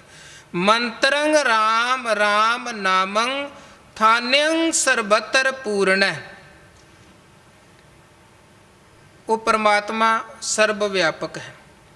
ਗਿਆਨੰ ਸਮ ਦੁਖ ਸੁਖਯੰ ਜੁਗਤ ਨਿਰਮਲ ਨਿਰਵੈਰਣੈ। ਔਰ ਉਹਦੇ ਅੰਦਰ ਇਹ ਗਿਆਨ ਹੋਵੇ, ਉਹ ਦੁੱਖ ਤੇ ਸੁੱਖ ਨੂੰ ਬਰਾਬਰ ਸਮਝਦਾ ਹੋਵੇ। ਦੁੱਖ ਤੇ ਸੁੱਖ ਨੂੰ ਬਰਾਬਰ ਸਮਝਣਾ, ਕਿਉਂਕਿ ਦੁੱਖ ਸੁੱਖ ਦੋਏਦਾਰ ਕੱਪੜੇ ਪਹਿਰੇ ਜਾਏ ਮਨੁੱਖ। ਜੀਵਨ 'ਚ ਦੁੱਖ ਵੀ ਆਉਂਦੇ ਹਨ, ਜੀਵਨ 'ਚ ਸੁੱਖ ਵੀ ਆਉਂਦੇ ਹਨ ਤੇ ਨਾ ਬੰਦਾ ਦੁੱਖ ਵੇਲੇ ਐਵੇਂ ਦੁਖੀ ਹੋ ਕੇ ਬਹਿ ਜਾਵੇ ਤੇ ਰੱਬ ਨੂੰ ਹੀ ਉਲਾਮੇ ਦੇਣੇ ਸ਼ੁਰੂ ਕਰ ਦੇਵੇ, ਨਾ ਸੁੱਖ ਵੇਲੇ ਰੱਬ ਭੁੱਲੇ, ਕਿਉਂਕਿ ਅਕਸਰ ਲੋਕ ਸੁੱਖ ਵੇਲੇ ਵੀ ਰੱਬ ਨੂੰ ਭੁਲਾ ਦਿੰਦੇ ਹਨ ਤੇ ਦੁੱਖ ਵੇਲੇ ਰੱਬ ਨੂੰ ਉਲਾਮੇ ਦੇਣੇ ਸ਼ੁਰੂ ਕਰ ਦਿੰਦੇ ਹਨ। ਗੁਰੂ ਕਹਿੰਦੇ ਜਿਹੜਾ ਸਾਧ ਹੈ ਉਹਦੇ ਜੀਵਨ ਦੀ ਅਵਸਥਾ, ਜਿਵੇਂ ਗੁਰੂ ਤੇਗ ਬਹਾਦਰ ਸਾਹਿਬ ਕਹਿੰਦੇ ਜੋ ਨਰ ਦੁੱਖ ਮੈਂ ਦੁੱਖ ਨਹੀਂ ਮਾਨੈ, ਸੁਖ ਸਨੇਹ ਅਰ ਭੈ ਨਹੀਂ ਜਾਂਕੈ ਕੰਚਨ ਮਾਟੀ ਮਾਨੈ। ਦੁੱਖ ਹੈ ਪਰ ਦੁੱਖ ਨੂੰ ਬਰਦਾਸ਼ਤ ਕਰਨ ਦੀ ਹਿੰਮਤ ਹੈ, ਸੁੱਖ ਹੈ ਪਰ ਸੁੱਖ ਨੂੰ ਵੀ ਬਰਦਾਸ਼ਤ ਕਰਨ ਦੀ ਹਿੰਮਤ ਹੈ। ਜਿੱਥੇ ਦੁੱਖ ਨੂੰ ਬਰਦਾਸ਼ਤ ਕਰਨ ਦੀ ਹਿੰਮਤ ਚਾਹੀਦੀ, ਉੱਥੇ ਸੁੱਖ ਨੂੰ ਵੀ ਬਰਦਾਸ਼ਤ ਕਰਨ ਦੀ ਹਿੰਮਤ ਚਾਹੀਦੀ ਹੈ। ਤੇ ਜਿਹੜਾ ਮਨੁੱਖ ਫਿਰ ਦੁੱਖ ਤੇ ਸੁੱਖ ਨੂੰ ਬਰਾਬਰ ਸਮਝਦਾ ਹੈ, ਦੁੱਖ ਤੇ ਸੁੱਖ ਬਰਾਬਰ ਹਨ, ਜ਼ਿੰਦਗੀ 'ਚ ਦੋਵੇਂ ਚੀਜ਼ਾਂ ਰਿਪੀਟ ਹੁੰਦੀਆਂ, ਵਾਰੀ-ਵਾਰੀ ਆਉਂਦੀਆਂ ਨੇ, ਜਿਹਨੂੰ ਇਹ ਗਿਆਨ ਹੈ ਔਰ ਜੁਗਤ ਨਿਰਮਲ ਨਿਰਵੈਰਣ ਹੈ, ਫਿਰ ਉਹਦੇ ਜੀਵਨ ਦੀ ਜਿਹੜੀ ਜੁਗਤੀ ਹੈ ਨਿਰਮਲ ਹੈ। ਨਿਰਮਲ ਭਾਵ ਮੈਲ ਤੋਂ ਰਹਿਤ ਹੈ, ਕੋਈ ਕਲੰਕ ਨਹੀਂ ਹੈ, ਕੋਈ ਦਾਗ ਨਹੀਂ ਹੈ ਉਹਦੇ ਜੀਵਨ 'ਚ, ਔਰ ਨਿਰਵੈਰ ਹੈ, ਕਿਸੇ ਦੇ ਨਾਲ ਕੋਈ ਵੈਰ ਨਹੀਂ ਹੈ। ਜਿਹੜਾ ਭਲਾ ਪੁਰਖ ਹੈ, ਸਾਧ ਪੁਰਖ ਹੈ, ਉਹ ਕਿਸੇ ਦੇ ਨਾਲ ਵੈਰ ਨਹੀਂ ਰੱਖਦਾ ਹੈ, ਉਹ ਨਿਰਵੈਰ ਹੋ ਕੇ ਵਿਚਰਦਾ ਹੈ। ਮਹਾਰਾਜ ਕਹਿੰਦੇ ਨਾ ਕੋ ਬੈਰੀ ਨਹੀਂ ਬੇਗਾਨਾ। ਇਹ ਉਹਦੀ ਬਿਰਤੀ, ਉਹਦੀ ਦ੍ਰਿਸ਼ਟੀ ਤੇ ਉਹਦਾ ਜੀਵਨ ਹੈ। ਮਨ ਆਪਣੇ ਤੇ ਬੁਰਾ ਮਿਟਾਨਾ ਪੇਖੈ ਸਗਲ ਸ੍ਰਿਸ਼ਟ ਸਾਜਨਾ। ਕਿਉਂਕਿ ਵੈਸੇ ਵੀ ਜਿਹੜਾ ਪਰਮਾਤਮਾ ਦਾ ਸੇਵਕ ਹੈ ਉਹ ਪਰਮਾਤਮਾ ਵਰਗਾ ਹੋਣਾ ਚਾਹੀਦਾ ਹੈ। ਹਰ ਜਨ ਐਸਾ ਚਾਹੀਏ ਜੈਸਾ ਹਰ ਹੀ ਹੋਏ। ਤੇ ਪਰਮਾਤਮਾ ਕੈਸਾ ਹੈ? ਅਕਾਲ ਪੁਰਖ ਨਿਰਵੈਰ ਹੈ। ਆਪਾਂ ਮੂਲ ਮੰਤਰ 'ਚ ਪੜ੍ਹਿਆ ਹੈ ਕਿ ਉਹ ਨਿਰਭਉ ਹੈ, ਉਹ ਨਿਰਵੈਰ ਹੈ। ਤੇ ਜੇ ਰੱਬ ਨਿਰਵੈਰ ਹੈ ਤੇ ਰੱਬ ਦਾ ਸੇਵਕ ਵੀ ਨਿਰਵੈਰ ਹੋਣਾ ਚਾਹੀਦਾ ਹੈ। ਸੋ ਦੂਜੇ ਨੰਬਰ 'ਤੇ ਮਹਾਰਾਜ ਸੱਚੇ ਪਾਤਸ਼ਾਹ ਕਹਿੰਦੇ ਗਿਆਨੰ ਸਮ ਦੁੱਖ ਸੁਖੰ ਜੁਗਤ ਨਿਰਮਲ ਨਿਰਵੈਰਣ। ਜਿਹੜਾ ਸਾਧ ਹੈ ਉਹਦੇ 'ਚ ਦੂਜੀ ਖੂਬੀ ਇਹ ਹੋਵੇ ਕਿ ਦੁੱਖ ਤੇ ਸੁੱਖ ਦਾ ਉਹਨੂੰ ਗਿਆਨ ਹੋਵੇ ਤੇ ਜੀਵਨ ਦੀ ਜਿਹੜੀ ਜੁਗਤੀ ਜੀਵਨ ਲਾਈਫ ਵੇ ਆਫ ਲਾਈਫ ਹੈ ਉਹ ਨਿਰਮਲ ਤੇ ਨਿਰਵੈਰ ਹੋਵੇ, ਕਿਸੇ ਨਾਲ ਵੈਰ ਨਾ ਹੋਵੇ, ਕੋਈ ਮੈਲ ਉਹਦੇ ਜੀਵਨ 'ਚ ਨਾ ਹੋਵੇ। ਦਿਆਲੰ ਸਰਬਤਰ ਜੀਆ ਪੰਚ ਦੋਖ ਬਿਵਰਜਿਤੈ। ਸਾਰੇ ਜੀਵਾਂ 'ਤੇ ਉਹ ਦਇਆ ਕਰਨ ਵਾਲਾ ਹੋਵੇ, ਭਲਾ ਕਰਨ ਵਾਲਾ ਹੋਵੇ, ਹਰ ਇੱਕ ਦੇ ਉੱਪਰ ਦਇਆ ਜਾਣੈ ਜੀ ਕੀ ਕਿਛ ਪੁੰਨ ਦਾਨ ਕਰੇ। ਜੇ ਕੋਈ ਬੁਰਾ ਵੀ ਕਰੇ ਤੇ ਉਹਦੇ ਉੱਪਰ ਵੀ ਦਇਆ ਕਰਨ ਵਾਲੀ ਬਿਰਤੀ ਹੋਵੇ। ਬਾਬਾ ਸਾਹਿਬ ਸਿੰਘ ਬੇਦੀ ਜੀ ਦੇ ਜੀਵਨ ਦੀ ਬੜੀ ਪਿਆਰੀ ਘਟਨਾ ਹੈ ਕਿ ਜਾ ਰਹੇ ਸਨ ਆਪਣੇ ਕੁਝ ਸਾਥੀਆਂ ਦੇ ਨਾਲ ਨਦੀ ਕਿਨਾਰੇ, ਵੇਖਿਆ ਪਾਣੀ 'ਚ ਬਿੱਛੂ ਰੁੜਦਾ ਜਾ ਰਿਹਾ। ਉਸ ਬਿੱਛੂ ਨੂੰ ਪਾਣੀ 'ਚੋਂ ਬਾਹਰ ਕੱਢਣ ਦੇ ਲਈ ਉਹਨਾਂ ਨੇ ਪਾਣੀ 'ਚ ਹੱਥ ਪਾਇਆ, ਅੱਗੋਂ ਬਿੱਛੂ ਨੇ ਕੱਟਿਆ। ਇਹਨਾਂ ਇੱਕਦਮ ਹੱਥ ਛਡਾ ਕੇ ਦੁਬਾਰਾ ਫਿਰ ਉਹਨੂੰ ਪਕੜ ਕੇ ਬਾਹਰ ਕੱਢਣ ਦੀ ਕੋਸ਼ਿਸ਼ ਕੀਤੀ। ਦੂਜੀ ਵਾਰ ਵੀ ਉਹ ਅੱਗੋਂ ਕੱਟੇ, ਤੀਜੀ ਵਾਰ, ਚੌਥੀ ਵਾਰ ਜਦੋਂ ਇੱਦਾਂ ਹੋਇਆ ਤੇ ਨਾਲ ਦੇ ਜਿਹੜੇ ਸਾਥੀ ਸਨ ਕਹਿਣ ਲੱਗੇ, ਬਾਬਾ ਜੀ ਜੇ ਇਹ ਨਹੀਂ ਬਾਹਰ ਨਿਕਲਣਾ ਚਾਹੁੰਦਾ, ਤੁਸੀਂ ਕੱਢ ਰਹੇ ਹੋ, ਕੱਟੀ ਜਾ ਰਿਹਾ, ਤੇ ਇਹਨੂੰ ਰਹਿਣ ਦੇਵੋ, ਰੁੜਦਾ ਜਾਏ। ਉਹ ਕਹਿਣ ਲੱਗੇ, ਜੇ ਇਹ ਆਪਣਾ ਕੱਟਣ ਵਾਲਾ ਸੁਭਾਅ ਨਹੀਂ ਛੱਡਦਾ ਤੇ ਅਸੀਂ ਬਚਾਉਣ ਵਾਲਾ ਸੁਭਾਅ ਕਿਉਂ ਛੱਡੀਏ। ਭਾਵ ਜੇ ਬੁਰਾ ਆਪਣੀ ਬੁਰਾਈ ਛੱਡਣ ਦੇ ਲਈ ਤਿਆਰ ਨਹੀਂ ਹੈ ਤੇ ਭਲੇ ਨੂੰ ਵੀ ਆਪਣੀ ਭਲਾਈ ਨਹੀਂ ਛੱਡਣੀ ਚਾਹੀਦੀ। ਤੇ ਜੇ ਭਲਾ ਪੁਰਖ ਆਪਣੀ ਭਲਾਈ ਦੇ ਗੁਣ ਤੇ ਦ੍ਰਿੜ ਰਵੇ, ਉਹ ਇੱਕ ਦਿਨ ਬੁਰੇ ਦੀ ਬੁਰਾਈ ਤੇ ਜਿੱਤ ਪਾ ਹੀ ਲੈਂਦਾ ਹੈ। ਤੇ ਜੇ ਉਹ ਹਾਰ ਮੰਨ ਕੇ ਬਹਿ ਗਿਆ ਫਿਰ ਤੇ ਬੁਰਾਈ ਜਿੱਤੀ। ਸੋ ਮਹਾਰਾਜ ਕਹਿੰਦੇ, ਬੁਰੇ ਨਾਲ ਸਭ ਬੁਰਾ ਕਰੇਂਦੇ, ਭਲਾ ਕਰਨ ਕੀ ਸਿਆਣੇ, ਬੁਰੇ ਨਾਲ ਫਿਰ ਨੇਕੀ ਕਰਨੀ, ਇਹ ਗੁਰੂ ਨਾਨਕ ਜਾਣੇ। ਇਹ ਗੁਰੂ ਨਾਨਕ ਦੇ ਘਰ ਤੋਂ ਬਿਰਧ ਗਿਆਨ ਸਮਝ ਮਿਲਦੀ ਆ ਕਿ ਫਰੀਦਾ ਬੁਰੇ ਦਾ ਭਲਾ ਕਰ। ਸੋ ਮਹਾਰਾਜ ਕਹਿੰਦੇ, ਉਹ ਸਾਰਿਆਂ ਤੇ ਦਇਆ ਕਰਨ ਵਾਲਾ ਹੋਵੇ। ਜੇ ਕੋਈ ਬੁਰਾ ਵੀ ਕਰੇ ਤੇ ਉਹਦਾ ਵੀ ਭਲਾ ਕਰਨ ਵਾਲੀ ਬਿਰਤੀ। ਦਿਆਲੰ ਸਰਬੱਤਰ ਜੀਆ, ਸਭ ਜੀਵਾਂ ਦੇ ਉੱਪਰ ਤਰਸ ਕਰਨ ਵਾਲੀ ਬਿਰਤੀ। ਤੇ ਪੰਚ ਦੋਖ ਬਿਵਰਜਤੈ, ਜਿਹੜੇ ਪੰਜ ਵਿਕਾਰ ਨੇ ਜੀਵਨ ਨੂੰ ਕੁਰਾਹੇ ਪਾਉਣ ਵਾਲੇ, ਉਹਨਾਂ ਪੰਜਾਂ ਵਿਕਾਰਾਂ ਦੇ ਉੱਪਰ ਉਹਦਾ ਕਾਬੂ ਹੋਵੇ। ਪੰਜਾਂ ਵਿਕਾਰਾਂ ਦੇ ਉੱਪਰ ਕਾਬੂ ਹੋਵੇ। ਕਾਮ, ਕ੍ਰੋਧ, ਲੋਭ, ਮੋਹ, ਹੰਕਾਰ, ਇਹ ਪੰਜ ਚੋਰ ਹਨ। ਬਾਣੀ 'ਚ ਕਈ ਤਰ੍ਹਾਂ ਦੀਆਂ ਤਸ਼ਬੀਹਾਂ ਇਹਨਾਂ ਵਰਤਾਏ। ਸਤਿਗੁਰਾਂ ਨੇ ਪੰਜ ਚੋਰ ਕਿਹਾ ਔਰ ਪੰਜ ਦੂਤ ਕਿਹਾ, ਪੰਜ ਬਿਖ ਕਿਹਾ ਇਹਨਾਂ ਨੂੰ। ਇਸ ਦੇਹੀ ਅੰਦਰ ਪੰਚ ਚੋਰ ਵਸੈ, ਕਾਮ, ਕ੍ਰੋਧ, ਲੋਭ, ਮੋਹ, ਹੰਕਾਰਾ। ਅੰਮ੍ਰਿਤ ਲੂਟੈ ਮਨ ਮੁਖ, ਨਹੀਂ ਬੂਝੈ ਕੋਇ ਨਾ ਸੁਣੈ ਪੁਕਾਰਾ। ਹੁਣ ਇਹਨਾਂ ਪੰਜਾਂ ਨੂੰ ਕਾਬੂ ਕਰਨਾ ਹੈ। ਪੰਚ ਦੂਤ ਤੁਧ ਵਸ ਕੀਤੇ, ਕਾਲ ਕੰਟਕ ਮਾਰਿਆ। ਇਹਨਾਂ ਨੂੰ ਅਵਗੁਣਾਂ ਨੂੰ ਵੀ ਗੁਣਾਂ ਦੇ ਵਿੱਚ ਬਦਲ ਕੇ ਇਹਨਾਂ ਦੀ ਸਕਾਰਤ ਵਰਤੋਂ ਕਰਨੀ ਹੈ। ਸਕਾਰਤ ਵਰਤੋਂ ਮਹਾਰਾਜ ਕਹਿੰਦੇ, ਜਿਹਨੇ ਇਹਨਾਂ ਪੰਜਾਂ ਨੂੰ ਕਾਬੂ ਕਰ ਲਿਆ ਤੇ ਜਿਹਦੇ ਜੀਵਨ ਦੇ ਵਿੱਚ ਸਾਰਿਆਂ ਤੇ ਦਇਆ ਕਰਨ ਵਾਲਾ ਗੁਣ ਹੈ। ਭੋਜਨੰ ਗੋਪਾਲ ਕੀਰਤਨੰ, ਅਲਪ ਮਾਇਆ ਜਲ ਕਮਲ ਰਹਿਤੈ।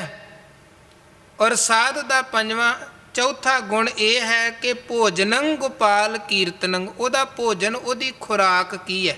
ਇੱਕ ਤੇ ਹੁੰਦੀ ਹੈ ਸਾਡੇ ਤਨ ਦੀ ਖੁਰਾਕ।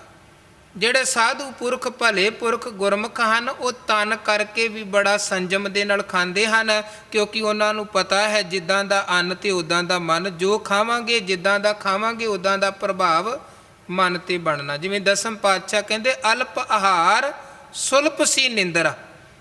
ਉਹਨਾਂ ਦੇ ਖਾਣ, ਉਹਨਾਂ ਦੇ ਸੌਣ ਦੇ ਵਿੱਚ ਵੀ ਬੜਾ ਸੰਜਮ ਹੈ। ਭਾਈ ਗੁਰਦਾਸ ਸਾਹਿਬ ਦੇ ਬਚਨ ਹਨ, ਹਉ ਤਿਸ ਘੋਲ ਕਮਾਇਆ, ਥੋੜਾ ਸੋਵੈ ਥੋੜਾ ਹੀ ਖਾਵੈ। ਉਹਦੇ ਤੋਂ ਬਲਿਹਾਰ ਅਸੀਂ ਜਾਂਦੇ ਹਾਂ। ਜਿਹੜਾ ਖਾਣ ਦੀ ਤੇ ਸੌਣ ਦੀ ਮਰਿਆਦਾ ਨੂੰ ਪਾਲਦਾ, ਥੋੜਾ ਸੌਂਦਾ ਤੇ ਥੋੜਾ ਖਾਂਦਾ ਹੈ। ਸੋ ਇੱਕ ਤੇ ਹੈ ਬਾਹਰ ਦਾ ਭੋਜਨ, ਜਿਹਦੇ ਨਾਲ ਸਾਡੀ ਇਹ ਤ੍ਰੈਮਣ ਦੇਹਰੀ ਨੇ ਚੱਲਣਾ ਹੈ। ਅੰਨ ਪਾਣੀ, ਜਿਹੜਾ ਸਾਧ ਪੁਰਖ ਹੈ, ਉਹਦੇ ਬਾਹਰ ਦੇ ਖਾਣ ਦੇ ਵਿੱਚ ਵੀ ਮਰਿਆਦਾ ਹੈ, ਸੰਜਮ ਹੈ। ਉਹ ਲੋੜ ਮੁਤਾਬਕ ਖਾਂਦਾ, ਐਵੇਂ ਨਹੀਂ ਅੰਨੇਵਾਹ ਖਾਈ ਜਾਂਦਾ।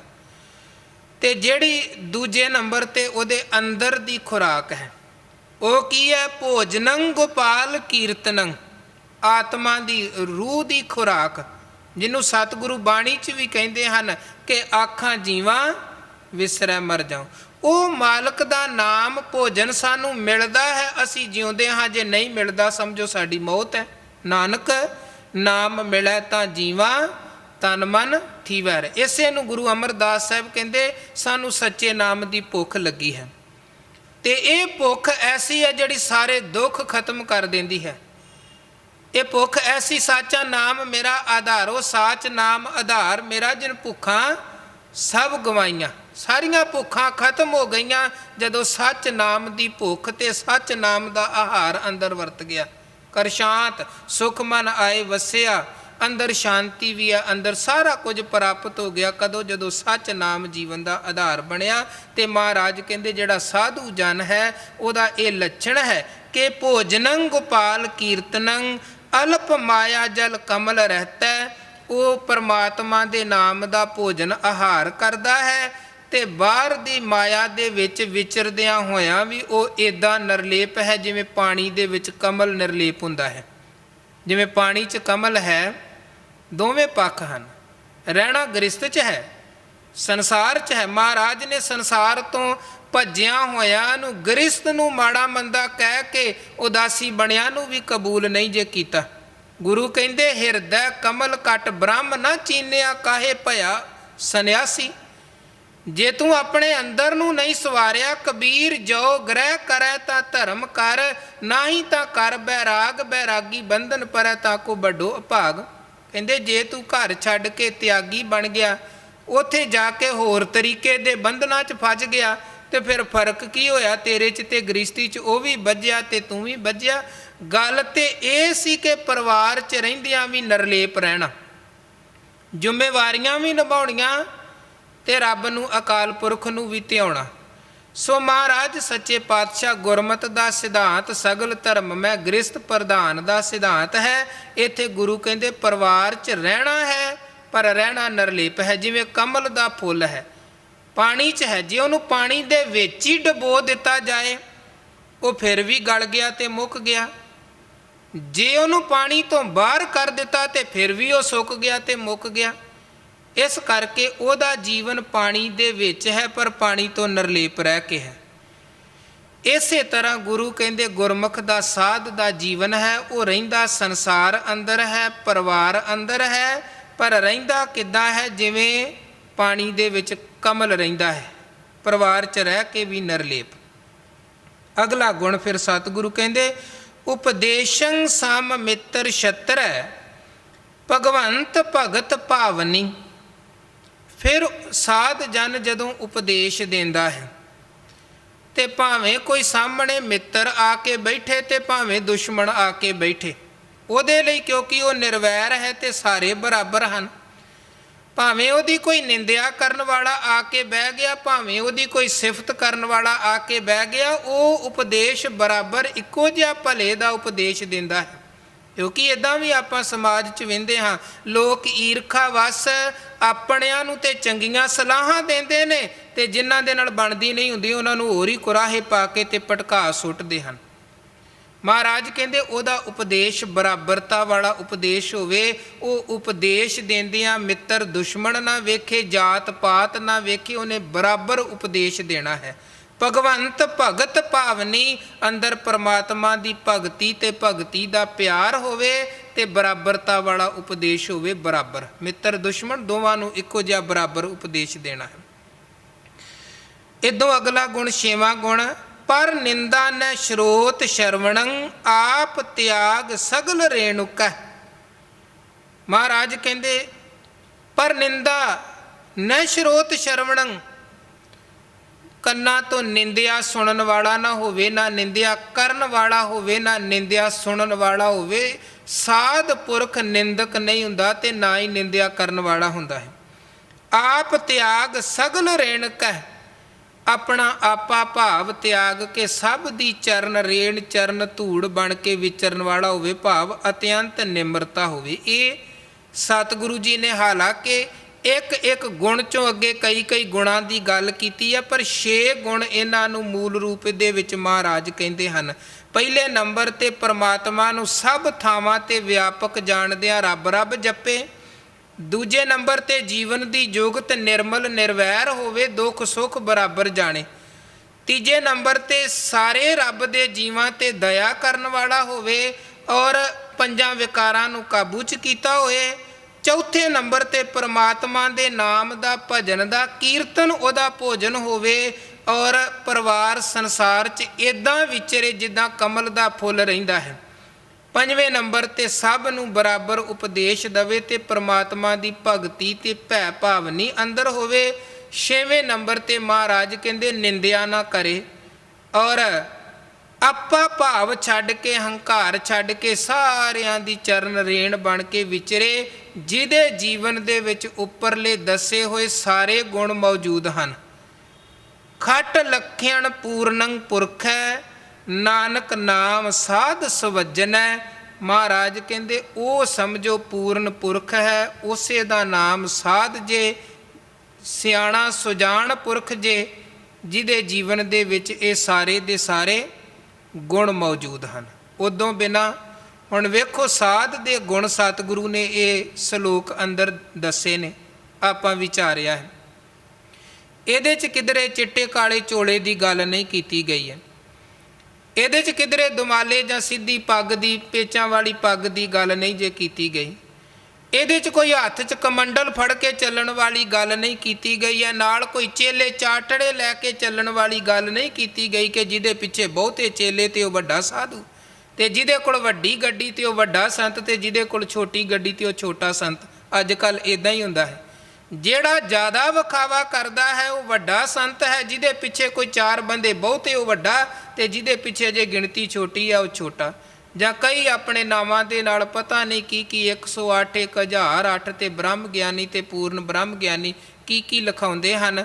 ਤੇ ਹੁਣ ਇਹ ਜਿਹੜੀਆਂ ਸਤਿਗੁਰੂ ਨੇ ਜੁਗਤੀਆਂ ਦੱਸੀਆਂ ਹਨ, ਇਹਨਾਂ ਨੂੰ ਜੀਵਨ ਦੇ ਵਿੱਚ ਧਾਰਨਾ ਹੈ। ਇੱਦਾਂ ਨਹੀਂ ਹੈ ਕਿ ਆਪਾਂ ਕਿਸੇ ਜਗ੍ਹਾ ਤੇ ਬਹਿ ਗਏ ਤੇ ਆਪਣੇ ਆਪ ਹੀ ਇਹ ਚੀਜ਼ਾਂ ਸਾਡੇ ਅੰਦਰ ਆ ਗਈਆਂ। ਇਹ ਚੀਜ਼ਾਂ ਆਪਣੇ ਜੀਵਨ ਦੇ ਵਿੱਚ ਧਾਰਨ ਕਰਨੀਆਂ ਪੈਣੀਆਂ ਹਨ। ਤੇ ਇਹ ਕਿਸੇ ਹੋਰ ਬੰਦੇ ਦੇ ਲਈ ਉਪਦੇਸ਼ ਨਹੀਂ ਹੈ, ਇਹ ਸਾਡੇ ਲਈ ਉਪਦੇਸ਼ ਹਨ। ਸਾਧੂ ਅਸੀਂ ਵੀ ਬਣਨਾ ਹੈ, ਅਸੀਂ ਸਾਧੂ ਬਣਨਾ, ਤੁਸੀਂ ਸਭ ਨੇ ਸਾਧੂ ਬਣਨਾ। ਕਿੱਦਾਂ ਸਾਧੂ ਬਣਾਂਗੇ? ਜਦੋਂ ਆਹ ਗੁਣ ਜਿਹੜੇ ਗੁਰੂ ਨੇ ਦੱਸੇ ਨੇ ਉਹ ਜੀਵਨ 'ਚ ਧਾਰਨ ਕਰ ਲਏ ਤੇ ਫਿਰ ਅਸੀਂ ਵੀ ਸਾਧੂ। ਤੇ ਜਿਹਨੇ ਗੁਣ ਧਾਰਨ ਨਹੀਂ ਕੀਤੇ, ਭਾਵੇਂ ਜਿੰਨਾ ਮਰਜ਼ੀ ਚਿੱਟਾ ਚੋਲਾ ਪਹਿਨਿਆ ਹੋਵੇ, ਗੁਰੂ ਕਹਿੰਦੇ ਚਿੱਟੇ ਜਿਨ ਕੇ ਕੱਪੜੇ ਮੈਲੇ ਚਿੱਤ ਕਠੋਰ ਜੀ। ਗੱਲੀਂ ਅਸੀਂ ਚੰਗੀਆਂ ਬੜੇ ਨੇ ਐਸੇ, ਆਪਾਂ ਰੋਜ਼ ਰੋਜ਼ ਵੇਂਦੇ ਆ। ਪਹਿਲਾਂ ਸਾਧ ਅਖਵਾਉਂਦੇ ਨੇ, ਬੜੀ ਪੂਜਾ ਮੰਤਾ ਕਰਵਾਉਂਦੇ, ਬਾਅਦ 'ਚ ਅੰਦਰ ਦੇ ਭੇਦ ਜਦੋਂ ਬਾਹਰ ਨਿਕਲਦੇ ਨੇ ਤੇ ਫਿਰ ਜੇਲ੍ਹਾਂ 'ਚ ਜ਼ਿੰਦਗੀ ਭਰ ਦੀਆਂ ਸਜ਼ਾਵਾਂ ਕੱਟਦੇ ਨੇ। ਉਹ ਹਾਲ ਕੀ ਆ? ਮਹਾਰਾਜ ਕਹਿੰਦੇ ਗੱਲੀਂ ਅਸੀਂ ਚੰਗੀਆਂ, ਆਚਾਰੀ ਬੁਰੀਆਂ। ਗੁਰਮਤਿ ਨੇ ਆਚਾਰ ਦੀ ਗੱਲ ਕੀਤੀ ਹੈ, ਭੇਖ ਦੀ ਨਹੀਂ। ਸਿੱਖ ਸਧਾਰਨ ਕੱਪੜੇ ਪਹਿਨੇ ਸਿੱਖ ਹੈ। ਗੁਰੂ ਨਾਨਕ ਮਹਾਰਾਜ ਆਪ ਜਦੋਂ ਕਰਤਾਰਪੁਰ ਰਹਿੰਦੇ ਸਨ, ਜਿੱਦਾਂ ਦੇ ਕਿਰਤੀ ਸਧਾਰਨ ਕੱਪੜੇ ਪਹਿਨਦੇ ਉੱਦਾਂ ਹੀ ਦੇ ਕੱਪੜੇ ਪਹਿਨਦੇ ਹਨ। ਇਸੇ ਕਰਕੇ ਭਾਈ ਲਹਿਣੇ ਨੂੰ ਭੁਲੇਖਾ ਲੱਗ ਗਿਆ ਕਿ ਸ਼ਾਇਦ ਇਹ ਤੇ ਕੋਈ ਆਮ ਕਿਰਤੀ ਬੰਦਾ, ਗੁਰੂ ਨਾਨਕ ਬਾਬਾ ਤੇ ਕੋਈ ਵੱਡਾ ਚੋਲਾ ਪਾ ਕੇ ਬੈਠਾ ਹੋਣਾ ਧਰਮਸ਼ਾਲਾ 'ਚ। ਭਾਈ ਗੁਰਦਾਸ ਸਾਹਿਬ ਕਹਿੰਦੇ ਫਿਰ ਬਾਬਾ ਆਇਆ ਕਰਤਾਰਪੁਰੈ, ਭੇਖ ਉਦਾਸੀ ਸਗਲ ਉਤਾਰਾ। ਕਿਉਂਕਿ ਜਦੋਂ ਉਦਾਸੀਆਂ ਤੇ ਸਨ ਉਦੋਂ ਵੀ ਕੋਈ ਖਾਸ ਸਾਧੂਆਂ ਮਹਾਤਮਾ ਵਾਲੇ ਚੋਲੇ ਨਹੀਂ, ਉਹ ਤੇ ਜੈਸਾ ਦੇਸ਼ ਵੈਸਾ ਭੇਸ। ਜਿੱਦਾਂ ਦੇ ਇਲਾਕੇ 'ਚ ਗੁਰੂ ਗਏ ਉੱਦਾਂ ਦੇ ਕੱਪੜੇ ਪਹਿਨੇ, ਕਿਉਂਕਿ ਕਈ ਤਰ੍ਹਾਂ ਦੇ ਇਲਾਕਿਆਂ 'ਚ ਗੁਰੂ ਗਏ। ਠੰਡੀਆਂ ਥਾਵਾਂ 'ਤੇ ਗਏ, ਇੱਧਰ ਮੱਕੇ ਮਦੀਨੇ ਵਾਲੇ ਪਾਸੇ ਨੀਲੇ ਚੋਲੇ ਤੋਂ ਬਿਨਾਂ ਉੱਥੇ ਤੱਕ ਕੋਈ ਜਾ ਨਹੀਂ ਸੀ ਸਕਦਾ। ਮਜਬੂਰੀ ਵਸ ਮਹਾਰਾਜ ਨੇ ਉਹ ਪਹਿਨਿਆ, ਕਿਉਂਕਿ ਜਾਣਾ ਸੀ ਗੁਰਮਤਿ ਦਾ ਉਪਦੇਸ਼ ਤੇ ਉਹਨਾਂ ਨੂੰ ਭਰਮਾਂ 'ਚੋਂ ਕੱਢਣਾ ਸੀ। ਸੋ ਫਿਰ ਜਦੋਂ ਮਹਾਰਾਜ ਆਏ, ਇਹ ਨਹੀਂ ਕਿ ਫਿਰ ਪੱਕਾ ਹੀ ਨੀਲਾ ਹੀ ਚੋਲਾ ਪਹਿਨ ਲਿਆ ਜਾਂ ਪੱਕਾ ਜੋਗੀਆਂ ਵਾਲੇ ਕੱਪੜੇ ਪਹਿਨ ਲਏ ਗੇਰੂਏ ਰੰਗ ਦੇ। ਫਿਰ ਤੇ ਜਿੱਦਾਂ ਦੇ ਇੱਥੇ ਲੋਕ ਕੱਪੜੇ ਪਾਉਂਦੇ ਸਨ ਉੱਦਾਂ ਦੇ ਬਾਬਾ ਜੀ ਨੇ ਪਹਿਨ ਲਏ। ਫਿਰ ਬਾਬਾ ਆਇਆ ਕਰਤਾਰਪੁਰੈ, ਭੇਖ ਉਦਾਸੀ ਸਗਲ ਉਤਾਰਾ। ਪੈਰ ਸੰਸਾਰੀ ਕੱਪੜੇ ਮੰਜੀ ਬੈਠ ਕੀਆ ਅਵਤਾਰਾ। ਇਸ ਕਰਕੇ ਇਸ ਭਰਮ 'ਚ ਨਹੀਂ ਪੈਣਾ ਕਿ ਕੋਈ ਪਜਾਮੇ ਕੁੜਤੇ ਵਾਲਾ ਜਾਂ ਕੋਈ ਚੋਲੇ ਵਾਲਾ ਹੀ ਸਾਧੂ ਸੰਤ ਮਹਾਤਮਾ ਹੁੰਦਾ। ਕੋਈ ਪੈਂਟ ਸ਼ਰਟ ਵਾਲਾ ਲੋਅਰ ਵਾਲਾ ਵੀ ਹੋ ਸਕਦਾ ਜੇ, ਕੱਪੜਿਆਂ ਦੀ ਕੋਈ ਗੱਲ ਨਹੀਂ ਹੈ। ਇਸ ਕਰਕੇ ਆਪਾਂ ਬਾਹਰ ਦੇ ਕੱਪੜਿਆਂ ਦੇ ਨਾਲ ਨਹੀਂ ਜੁੜਨਾ ਤੇ ਕੱਪੜਿਆਂ ਦੇ ਭਰਮ 'ਚ ਨਹੀਂ ਪੈਣਾ। ਗੁਰਮਤਿ ਨੇ ਆਚਾਰ ਤੇ ਕਿਰਦਾਰ ਦੀ ਗੱਲ ਕੀਤੀ ਹੈ। ਸੱਚੋਂ ਉਰੈ ਸਭ ਕੋ ਉਪਰ ਸੱਚ ਆਚਾਰ। ਗੱਲੀਂ ਅਸੀਂ ਚੰਗੀਆਂ, ਆਚਾਰੀ ਬੁਰੀਆਂ। ਮਨੋਂ ਕਸੁੱਧਾ ਕਾਲੀਆਂ, ਬਾਹਰੋਂ ਚਿੱਟਵੀਆਂ। ਜਿਹੜੇ ਮਨੋਂ ਕਾਲੇ ਨੇ, ਬਾਹਰੋਂ ਜਿੰਨੇ ਮਰਜ਼ੀ ਚਿੱਟੇ ਹੋਣ, ਉਹ ਪ੍ਰਵਾਨ ਨਹੀਂ। ਸੋ ਮਹਾਰਾਜ ਕਹਿੰਦੇ ਖਟ ਲਖਿਆਣ ਪੂਰਨੰ ਪੁਰਖੈ, ਨਾਨਕ ਨਾਮ ਸਾਧ ਸਵੱਜਨੈ। ਇਹ 6 ਲੱਛਣ ਹਨ ਪੂਰਨ ਪੁਰਖ ਦੇ, ਸਾਧੂ ਦੇ। ਜਿਨ੍ਹੇ ਆਪਣੇ ਜੀਵਨ ਦੇ ਵਿੱਚ ਇਹ 6 ਗੁਣ ਧਾਰਨ ਕਰ ਲਏ, ਉਹ ਸਮਝ ਲਓ ਸਾਧੂ ਹੈ, ਉਹ ਮਹਾਤਮਾ ਹੈ।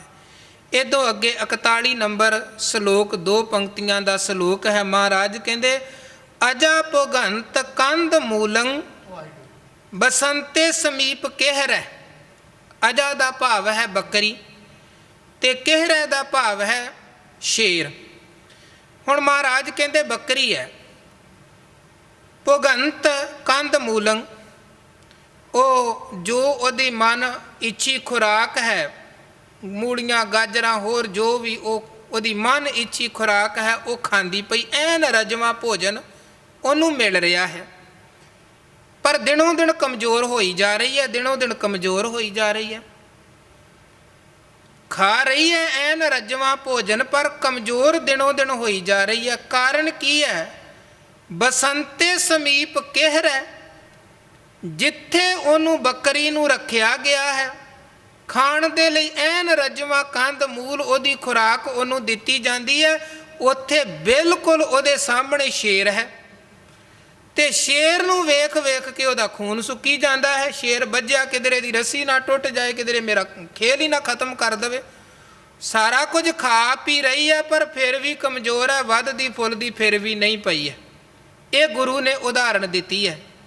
ਮਹਾਰਾਜ ਕਹਿੰਦੇ ਸਾਡੀ ਵੀ ਹਾਲਤ ਬਿਲਕੁਲ ਇਸੇ ਤਰ੍ਹਾਂ ਦੀ ਹੈ, ਇਸੇ ਤਰ੍ਹਾਂ ਦੀ ਹੈ। ਤਤਰ ਗਤੇ ਸੰਸਾਰੈ ਨਾਨਕ ਸੋਗ ਹਰਖੰ ਵਿਆਪਤੇ। ਤਤਰ ਗਤੇ ਬਿਲਕੁਲ ਇਸੇ ਤਰ੍ਹਾਂ ਸੰਸਾਰ ਦੀ ਹਾਲਤ ਹੈ।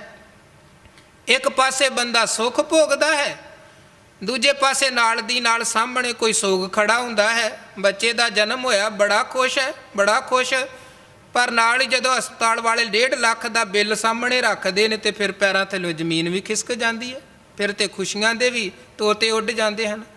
ਸੋ ਮਹਾਰਾਜ ਕਹਿੰਦੇ ਦੋਵੇਂ ਚੀਜ਼ਾਂ ਸਾਹਮਣੇ ਹੁੰਦੀਆਂ ਨੇ ਤੇ ਇਹ ਫਿਰ ਪ੍ਰਭਾਵ ਇਹਦਾ ਮਨੁੱਖ ਦੀ ਮਾਨਸਿਕਤਾ ਤੇ ਇਹ ਪੈਂਦਾ ਹੈ ਕਿ ਇਹ ਸੁੱਖ ਭੋਗਦਿਆਂ, ਸੁੱਖ ਹੁੰਦਿਆਂ ਵੀ ਸੁੱਖ ਨੂੰ ਮਾਣ ਨਹੀਂ ਪਾਉਂਦਾ। ਜਿਵੇਂ ਇੱਕ ਬੱਕਰੀ ਸੋਹਣਾ ਖਾਣ ਦੇ ਬਾਵਜੂਦ ਵੀ ਦਿਨੋਂ ਦਿਨ ਕਮਜ਼ੋਰ ਹੋ ਰਹੀ ਹੈ। ਤਤਰ ਗਤੈ ਸੰਸਾਰੇ ਨਾਨਕ ਸੋਗ ਹਰਖੰ ਵਿਆਪਤੇ। ਇਦੋਂ ਅੱਗੇ ਮਹਾਰਾਜ ਸੱਚੇ ਪਾਤਸ਼ਾਹ ਜੀ 42 ਨੰਬਰ ਸ਼ਲੋਕ 'ਚ ਫਰਮਾਨ ਕਰਦੇ ਹਨ, ਸ਼ਲੰ ਛਿਦਰੰ ਕੋਟ ਬਿਗਨੰ ਅਪਰਾਧੰ ਕਿਲ ਬਿਖ ਮਲੰ। ਮਾਇਆ 'ਚ ਫਸ ਕੇ ਮਨੁੱਖ ਦੀ ਜੋ ਹਾਲਤ ਬਣਦੀ ਹੈ, ਜੋ ਬਿਰਤੀ ਬਣਦੀ ਹੈ, ਉਹ ਗੁਰੂ ਨੇ ਇਸ ਸ਼ਲੋਕ ਅੰਦਰ ਜ਼ਿਕਰ ਕੀਤਾ ਹੈ ਕਿ ਜਦੋਂ ਬੰਦੇ ਨੂੰ ਮਾਇਆ ਵਿਆਪਦੀ ਹੈ ਫਿਰ ਕੀ ਕੀ ਐਬ ਇਹਦੇ ਜੀਵਨ 'ਚ ਆਉਂਦੇ ਹਨ। ਸਭ ਤੋਂ ਪਹਿਲੇ ਨੰਬਰ 'ਤੇ ਛਲ, ਧੋਖਾ। ਛਿਦਰੰ ਇਹਦਾ ਭਾਵ ਹੈ ਦੂਜੇ ਦੇ ਐਬ ਫਰੋਲਣੇ। ਬਹੁਤ ਲੋਕ ਦੂਜਿਆਂ ਦੇ ਐਬ ਹੀ ਫਰੋਲਦੇ ਰਹਿੰਦੇ ਹਨ। ਜਦੋਂ ਮਰਜ਼ੀ ਉਹਨਾਂ ਦੇ ਕੋਲ ਖਲੋਵੋ, ਉਹਨਾਂ ਕਿਸੇ ਦੀ ਭਲਾਈ ਨਹੀਂ ਕਰਨੀ, ਬਸ ਨਿੰਦਿਆ ਹੀ ਨਿੰਦਿਆ ਕਰੀ ਜਾਣੀ ਹੈ, ਬਸ ਦੂਜਿਆਂ 'ਤੇ ਉਂਗਲਾਂ ਹੀ ਖੜੀਆਂ ਕਰਨੀਆਂ ਨੇ।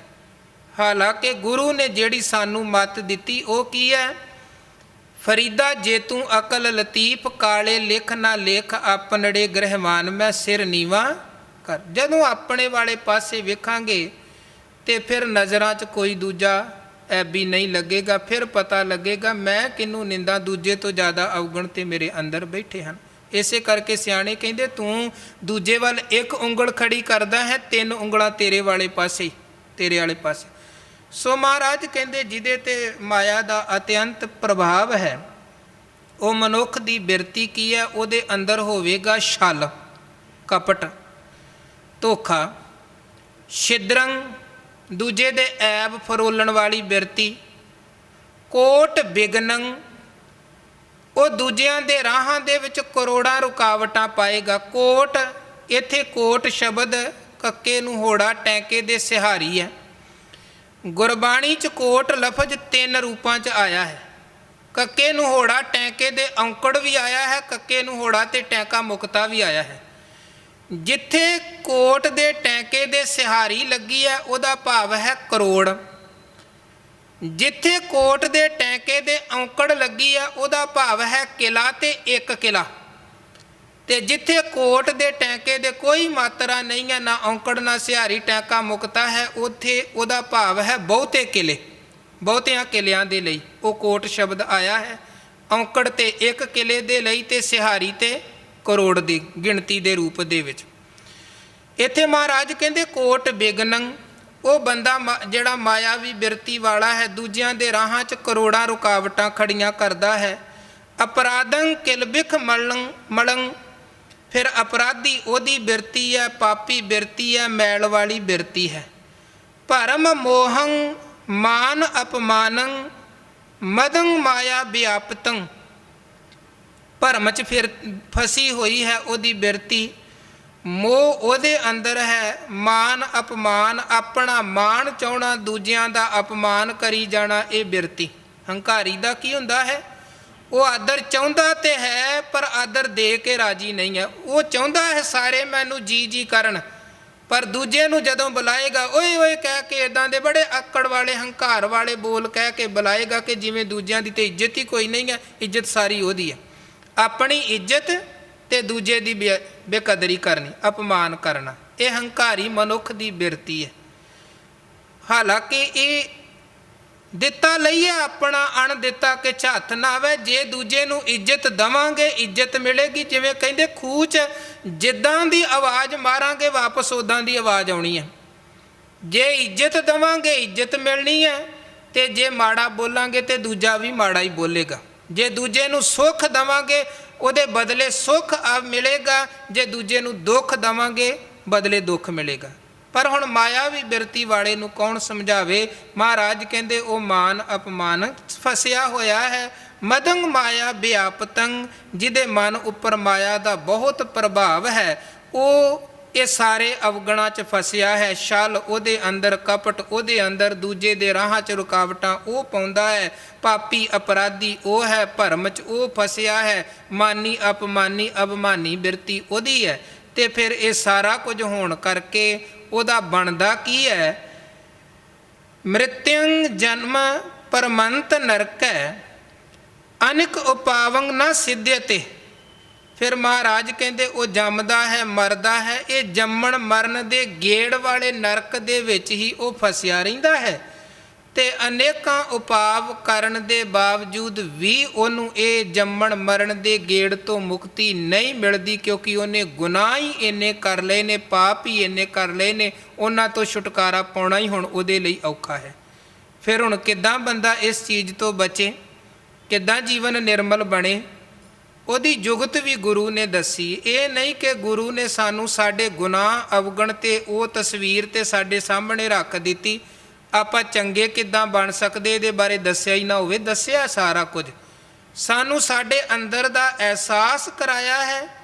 ਤੇ ਫਿਰ ਕਿਵੇਂ ਆਪਾਂ ਨਿਰਮਲ ਚੰਗੇ ਬਣ ਕੇ ਜੀਵਨ ਨੂੰ ਚੰਗਾ ਸਵਾਰ ਸਕਦੇ ਉਹ ਵੀ ਦੱਸਿਆ। ਨਿਰਮਲੰ ਸਾਧ ਸੰਗੈ ਜਪੰਤ ਨਾਨਕ ਗੋਪਾਲ ਨਾਮੰ। ਮਹਾਰਾਜ ਕਹਿੰਦੇ ਉਹ ਨਿਰਮਲ ਬਣ ਜਾਂਦੇ ਹਨ ਜਿਹੜੇ ਸਾਧ ਸੰਗਤ 'ਚ ਜੁੜ ਕੇ ਜਪੰਤ ਨਾਨਕ ਗੋਪਾਲ ਨਾਮੰ, ਜਿਹੜੇ ਉਹ ਸੰਸਾਰ ਨੂੰ, ਧਰਤੀ ਨੂੰ ਪਾਲਣ ਵਾਲੇ ਪਰਮਾਤਮਾ ਦਾ ਨਾਮ ਜਪਦੇ ਧਿਆਉਂਦੇ ਨੇ। ਅਤੇ ਰਮੰਤ ਗੁਣ ਗੋਬਿੰਦ ਨਿਤਾ ਪ੍ਰਤੈ, ਨਿਤਾ ਪ੍ਰਤੀ ਪਰਮਾਤਮਾ ਦੇ ਗੁਣਾਂ ਨੂੰ ਜਿਹੜੇ ਆਪਣੇ ਰਸਨਾ ਤੋਂ ਆਰਾਧਦੇ ਸਿਮਰਦੇ ਨੇ, ਸੰਗਤ 'ਚ ਜੁੜਦੇ ਨੇ, ਮਾਲਕ ਨੂੰ ਧਿਆਉਂਦੇ ਨੇ, ਉਹਨਾਂ ਦਾ ਜੀਵਨ ਫਿਰ ਨਿਰਮਲ ਬਣਦਾ ਹੈ। ਔਰ ਜੀਉ ਨਿਰਮਲ ਬਾਹਰੋਂ ਨਿਰਮਲ, ਬਾਹਰੋਂ ਤਾਂ ਨਿਰਮਲ ਜੀਉ ਨਿਰਮਲ। ਸਤਿਗੁਰ ਤੇ ਕਰਨੀ ਕਮਾਣੀ ਕੂੜ ਕੀ ਸੋਏ ਪਹੁੰਚੈ ਨਾਹੀ ਮਨਸਾ ਸੱਚ ਸਮਾ। ਕੂੜ ਤੇ ਉਹਨਾਂ 'ਤੇ ਆਪਣਾ ਪ੍ਰਭਾਵ ਹੀ ਨਹੀਂ ਪਾ ਪਾਉਂਦਾ ਹੈ ਜਿਹੜੇ ਮਨੋਂ ਸੱਚੇ ਬਣ ਗਏ। ਜਨਮ ਰਤਨ ਜਿਨੀ ਖੱਟਿਆ ਭਲੇ ਸੇਵਨ ਜਾਰੇ, ਉਹ ਅਸਲੀ ਜੀਵਨ ਦਾ ਜਿਹੜਾ ਮਨੋਰਥ ਹੈ ਉਹ ਖੱਟ ਲੈਂਦੇ ਹਨ। ਕੌਣ? ਜਿਹੜੇ ਅੰਦਰੋਂ ਤੇ ਬਾਹਰੋਂ ਨਿਰਮਲ ਬਣੇ। ਤੇ ਅੰਦਰੋਂ ਤੇ ਬਾਹਰੋਂ ਨਿਰਮਲ ਕਿੱਦਾਂ ਬਣਿਆ ਜਾ ਸਕਦਾ ਹੈ? ਨਿਰਮਲੰ ਸਾਧ ਸੰਗੈ ਜਪੰਤ ਨਾਨਕ ਗੋਪਾਲ ਨਾਮੰ। ਜਦੋਂ ਆਪਾਂ ਸਤ ਸੰਗਤ 'ਚ ਜੁੜ ਕੇ ਮਾਲਕ ਨੂੰ ਧਿਆਵਾਂਗੇ, ਗੁਰੂ ਦੇ ਉਪਦੇਸ਼ ਨੂੰ ਕਮਾਵਾਂਗੇ, ਫਿਰ ਸਾਡਾ ਅੰਦਰੋਂ ਮਨ ਵੀ ਨਿਰਮਲ ਬਣੇਗਾ, ਤਨ ਵੀ ਨਿਰਮਲ ਬਣੇਗਾ, ਆਚਾਰ ਕਿਰਦਾਰ ਵੀ ਨਿਰਮਲ ਬਣੇਗਾ, ਤੇ ਬਾਹਰ ਦਾ ਵਿਹਾਰ ਵੀ ਨਿਰਮਲ ਬਣੇਗਾ। ਸੋ ਸਤਿਗੁਰੂ ਮਿਹਰ ਕਰਨ। ਗੁਰੂ ਸਾਹਿਬ ਜੀ ਦੇ ਇਹ ਪਾਵਨ ਪਵਿੱਤਰ ਉਪਦੇਸ਼ ਸਾਡੇ ਹਿਰਦੇ ਰੂਪੀ ਘਰ 'ਚ ਵਸਣ ਟਿਕਣ, ਤੇ ਗੁਰੂ ਉਪਦੇਸ਼ ਦੇ ਮਾਰਗ 'ਤੇ ਆਪਾਂ ਚੱਲ ਕੇ ਜੀਵਨ ਨੂੰ ਸਫਲ ਬਣਾਈਏ। ਇਹ ਲੋਕ ਸੁਖੀਏ ਪਰਲੋਕ ਸੁਹੇਲੇ, ਨਾਨਕ ਹਰ ਪ੍ਰਭ ਆਪੇ ਮਿਲੇ। ਕੱਲ ਨੂੰ ਧੰਨ ਗੁਰੂ ਗ੍ਰੰਥ ਸਾਹਿਬ ਸੱਚੇ ਪਾਤਸ਼ਾਹ ਜੀ ਦਾ ਪਹਿਲਾ ਪਾਵਨ ਪ੍ਰਕਾਸ਼ ਦਿਹਾੜਾ ਹੈ। ਬਾਣੀ ਦੀ ਵਿਚਾਰ ਦੇ ਨਾਲ ਨਾਲ ਆਪਾਂ ਗੁਰੂ ਗ੍ਰੰਥ ਸਾਹਿਬ ਸੱਚੇ ਪਾਤਸ਼ਾਹ ਜੀ ਦੀ ਮਹਿਮਾ ਵਡਿਆਈ ਦੀ ਵਿਚਾਰ ਦੀ ਸਾਂਝ ਵੀ ਪਾਵਾਂਗੇ। ਸੋ ਆਪ ਜੀ ਨੇ ਵੱਧ ਚੜ੍ਹ ਕੇ ਹਾਜ਼ਰੀਆਂ ਭਰ ਕੇ ਸਤਿਗੁਰਾਂ ਦੀਆਂ ਖੁਸ਼ੀਆਂ ਲੈਣੀਆਂ, ਭੁੱਲਾਂ ਚੁੱਕਾਂ ਦੀ ਖਿਮਾ ਕਰਨੀ, ਫਤਿਹ ਪ੍ਰਵਾਨੋ ਜੀ। ਵਾਹਿਗੁਰੂ ਜੀ ਕਾ ਖਾਲਸਾ, ਵਾਹਿਗੁਰੂ ਜੀ ਕੀ ਫਤਿਹ।